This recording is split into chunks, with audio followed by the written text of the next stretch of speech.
Hello, it's Jo from Emily Cat 176, and it is Wednesday, and you know what that means. Poetry. A miracle for breakfast. At 6 o'clock we were waiting for coffee and the charitable crumb that was going to be served from a certain balcony. Like kings of old, or like a miracle, it was still dark. 1 foot of the sun steadied itself on a long ripple in the river. The first ferry of the day had just crossed the river.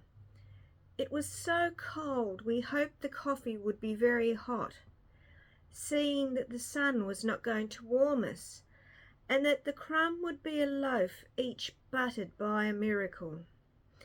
At 7, a man stepped out on the balcony. He stood for a minute alone on the balcony, looking over our heads towards the river. A servant handed him the makings of the miracle, consisting of 1 lone cup of coffee and 1 roll, which he proceeded to crumb. His head, so to speak, in the clouds along with the sun. Was the man crazy? What under the sun was he trying to do up there on his balcony? Each man received 1 rather hard crumb, which some flicked scornfully into the river, and in a cup 1 drop of the coffee.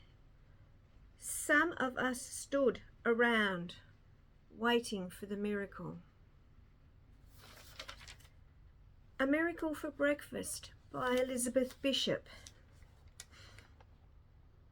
Now this is the second Elizabeth Bishop poem I have read, and can I just say now how much I like her poetry.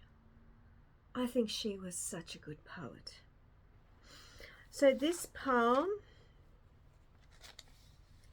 I think she uses such good imagery, but the themes in here are about false hope, disappointment.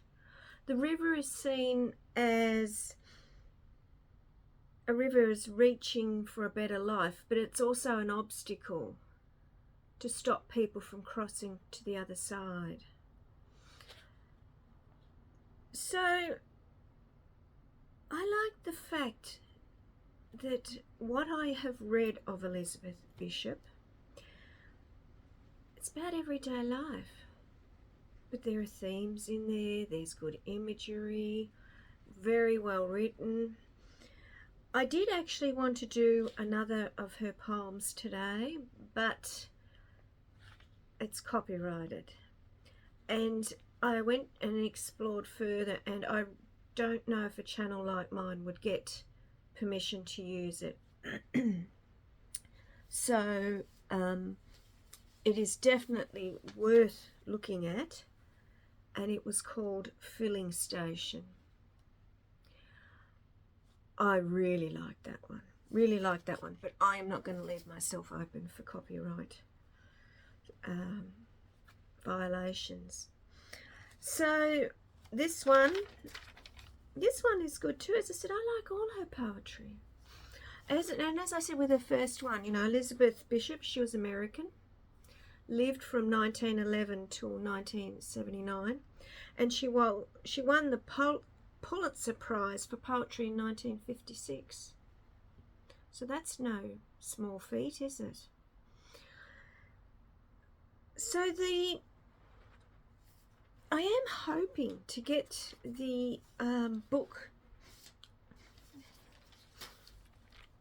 because her poems are published in different sorts of issues, and the Filling Station has been published by Farrar, Straus and Giroux, I think you pronounce it, LLC. And I am hoping to get that book, because it's her completed poetry, that one. But At the Fish Houses, I think, was the first one I read. And again, the imagery, oh, that was so good. And this one again, as I said, I like it. I like that. I like her style of poetry. So, as I said, this is the second one. Next week I will I'll try and get someone different, I think, because I am trying to get a broad range of poetry and poets, but again, you have to be careful about copyright, because in a way I can understand it, but in a way I am trying to use these Wednesday readings to expand the reach of poetry, get it popular, but with more people again. It's Macmillan something that covers that company's copyright permission requests. And as I said, reading through it, I think that it's different for educational things, and I really don't think, because I'm a small channel, and I don't think they would give me permission. So that is why I have given you the name of the poem. And yeah, as I said, if you're interested, read it yourself. Of course, Filling Station. It's about, well, we in Australia, in America it's called oil, I think. We call it petrol, so it's a petrol station to us. And that's where that poem is set, and it's just really good. So let me know if you are enjoying these readings. Some are working better than others, and I said I have to pick and choose the ones that I'm not going to be in violation of copyright. I think YouTube checks that as well, but somewhere like the Poetry Foundation, it's very good, because when I looked at Filling Station, they actually had a thing at the bottom of the poem, a caution about the copyright, and it was copyright reproduced in any form. So yeah, that was a bit disappointing, because I was really looking forward to reading that one. But as I said, if you're interested, you can all read that one yourself. Now, also, as I said, if any of you are interested, if you want me to do any readings, recommend some poets to me, because there's a huge range of poets, and I have to admit, at the moment, it's about how I'm feeling that week and what takes my interest. And I didn't, because as I said, I was out of action all last week, I didn't have a lot of time to research this week. But as I said, I am going to try and get that complete collection of hers, because I think she was a good poet. Do any of you agree with me?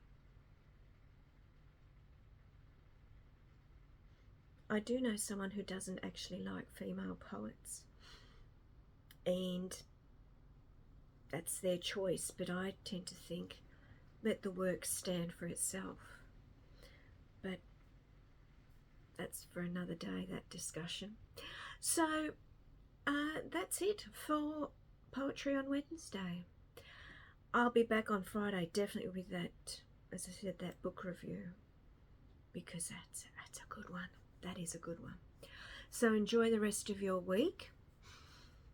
It's actually not as cold here at the moment. We've had rain on and off the last few days, which of course has kept the frosts away, and it's still cold, but that cold spell, oh gee, it was cold. It was so cold.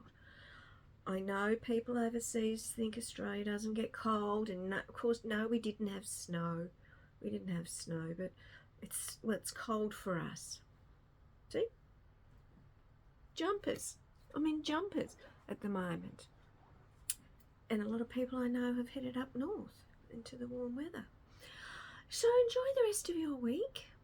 And as I said, I will be back on Friday with a book review. Okay, bye.